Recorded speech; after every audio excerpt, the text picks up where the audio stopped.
আল্লাহ জিকিরের শব্দ নবীর মাধ্যমে আমাদের জানিয়েছেন চারটা, সুবহানাল্লাহ, আলহামদুলিল্লাহ, লা ইলাহা ইল্লাল্লাহ, আল্লাহু আকবার। এই চারটা হচ্ছে জিকিরের উত্তম শব্দ। এগুলো বাদ দিয়ে যদি কেউ আল্লাহ আল্লাহ জিকির করার পরে শুরু করে ইয়া আলী বাবা, শাহ আলী বাবা, দয়াল বাবা, আল্লাহর কসম এটা হারাম।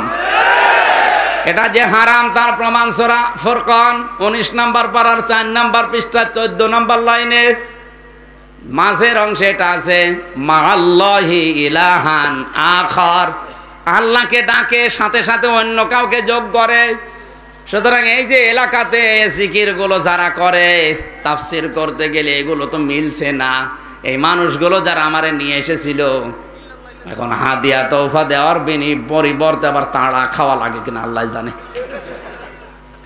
নবীজিকে আল্লাহ জানে সতর্ক করেছেন, আপনি ওইগুলো ভয় পাবেন না। কে মন খারাপ করে, কে মন খুশি হয় না, আপনি সঠিকটা তুলে ধরবেন। যিকরালিল মুমিনিন, কারণ কোরআন মুমিনদের জন্য উপদেশ। জোরে বলেন সুবহানাল্লাহ।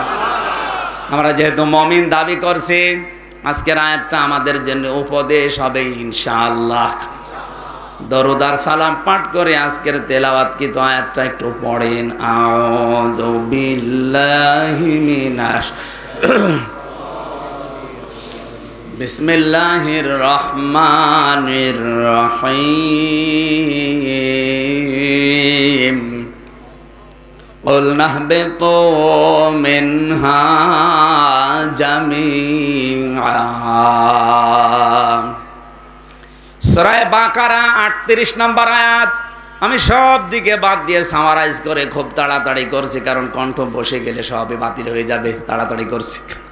আল্লাহ পাক বলেন, আমি সবাইকে বললাম যাও নেমে যাও। এই যে সবাইকে বললাম, সবাই বলতে মাত্র 3 জন ওখানে, আদম, হাওয়া আর শয়তান।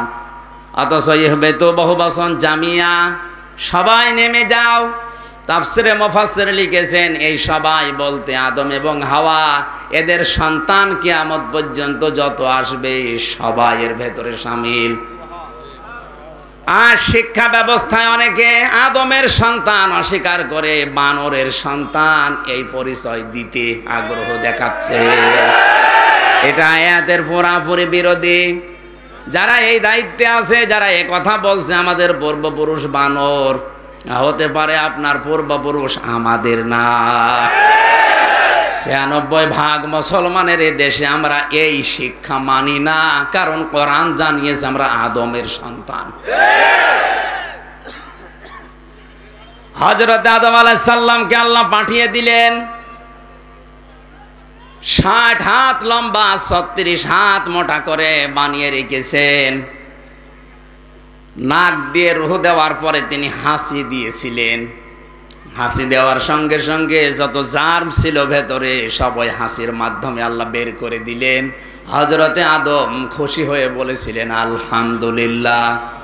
আল্লাহ এত বেশি এই শব্দটার উপরে খুশি হয়েছিলেন ওই সময়, কিয়ামত পর্যন্ত আদমের সন্তান যারা দুনিয়ায় আসবে, ওরা যদি হাসি দিয়ে শরীরের ভেতরে যে জার্মগুলো আছে এর মাধ্যমে বের হয়ে যায়, ওরাও যেন পড়ে আলহামদুলিল্লাহ। বিজ্ঞান এখন প্রমাণ করছে, একবার যদি কেউ হাসি দেয়, এই সারাদিন সারা রাতের যে ধুলাবালি ময়লাগুলো নাক দিয়ে মুখ দিয়ে বিভিন্ন শরীরের জায়গা দিয়ে প্রবেশ করে, হাসির মাধ্যমে যেটা বের হয়ে যায়, যদি মেশিন দিয়ে পরীক্ষা করে বের করা লাগে কমপক্ষে 12,000 টাকা খরচ হবে। এই জন্যই তো আলহামদুলিল্লাহ বলার জন্যে, এমনকি পাশে যে থাকবে তারে বলা লাগবে ইয়ারহামুকাল্লাহ, তার পাশে যে থাকবে সে বলবে ইয়াহদিকাল্লাহ। সুবহানাল্লাহ বলতে পারেন নাই? কেন বলা লাগে? 1,500 বছর আগে নবীজি আমাদের শুধু শুনিয়েছেন। বিজ্ঞান এখন গবেষণা করে দেখছে একবার হাসি দিলে কত কিছু বের হয়ে যাচ্ছে।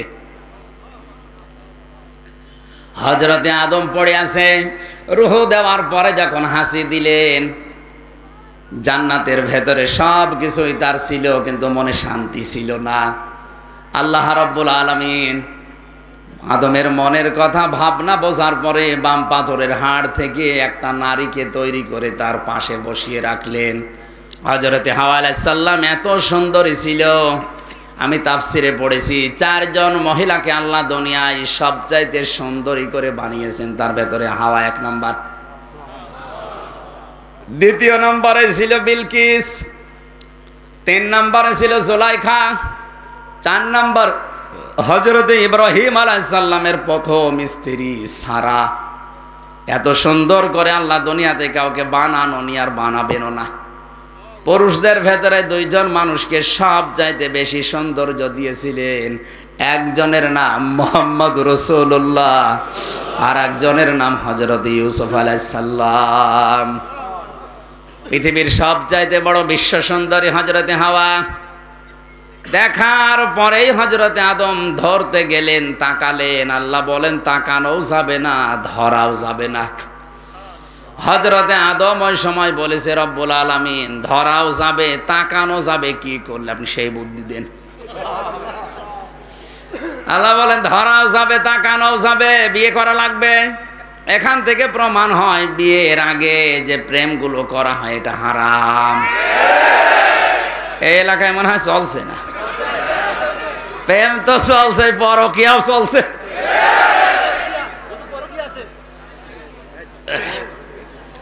খেয়াল করে শুনবেন, আমি মাসলা বলার জন্যে।